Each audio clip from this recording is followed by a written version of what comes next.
that you have just made. And the point being made by the IDF this morning is that the Hamas is like the ISIS. They're taking civilians as human shields. They're hiding in the homes of civilians. And therefore, to that extent, nobody can guarantee that civilian lives will not suffer. And I think you make that complex point that you need to make a statement without becoming like those that you oppose. Mm-hmm. Had you asked me a month ago, is Hamas like ISIS, my categorical answer would be no. They're bad, but not that bad. I'm not sure that's my answer. The comfort zone between ISIS at its worst and Hamas has narrowed. The civilians who were shot, killed, children, mothers, and taken captive, they were targeted. They were not collateral damage. They were the goal. They were the objective. Now, whatever I can say about my defense minister, and I can be quite critical, it is not the intention of Israel to kill innocents. We may be too permissive. We may be have clouded judgment, and we may go too far. But the fact that we're confronting ISIS does not liberate us from the constructs of morality, decency, and international law. But this war is not going to be won by vegetarians. We don't even know what it means to win. When the government declares we will be victorious, I don't know what they mean. What do they mean by being victorious? I have no answer. What would it mean to you? What would be some sort of justice after what's happened?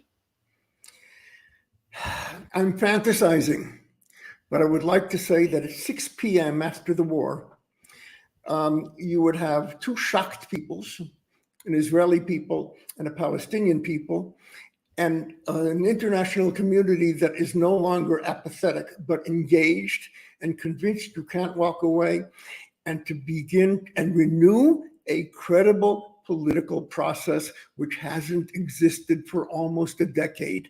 And hopelessness is the great destabilizer.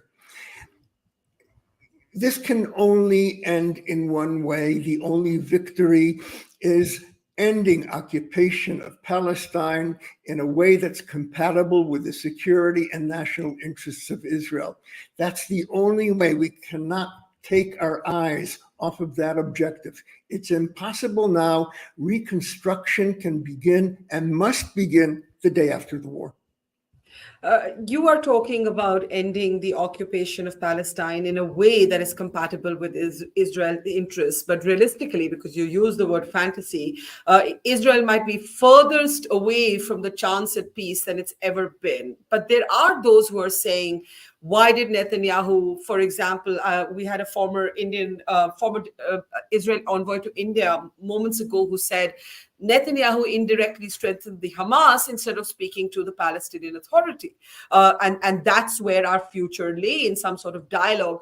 Do you think it's realistic today to talk about dialogue, long-term peace, some sort of pulling out of the occupation process? I mean, do you think anybody in Israel would be willing to listen to that today?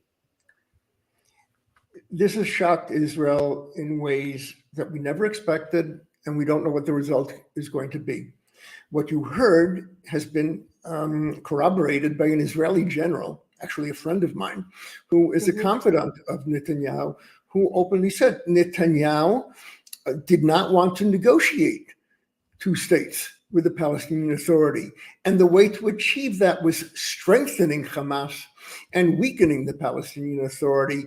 On the surface, Hamas were the enemies. Under the surface, they were the allies. Things have been changing in Israel, and they're going to change again.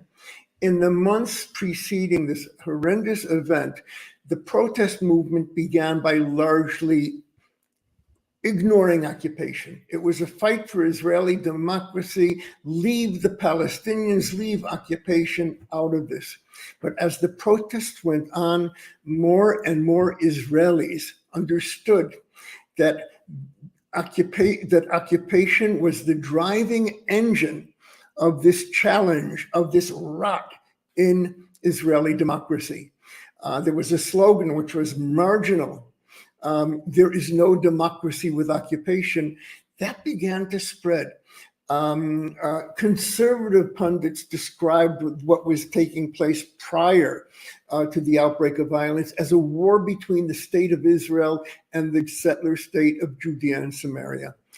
Israel will have to recreate itself, and I think after this war, and there are many people who see this recreation as returning us to a rational state, willing to risk soberly in order to achieve an end of occupation.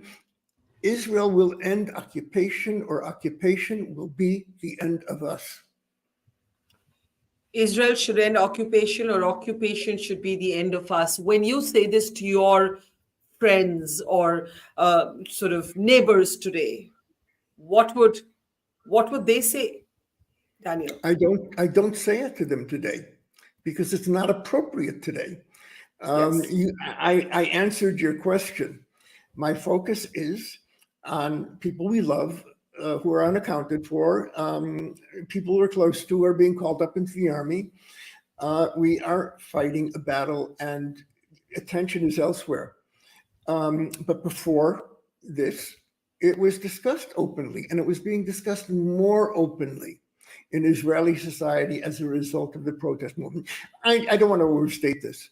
It clearly was not a majority, but it was a genuine process. And the remarkable thing is, it was not led by anybody.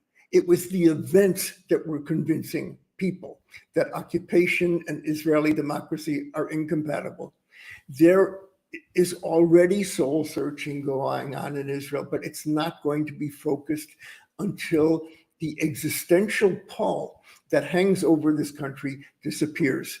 And until then, I'll answer questions, but that's not what I expect my neighbors to ask of me, and that's not what I'll be asking of them. Fair.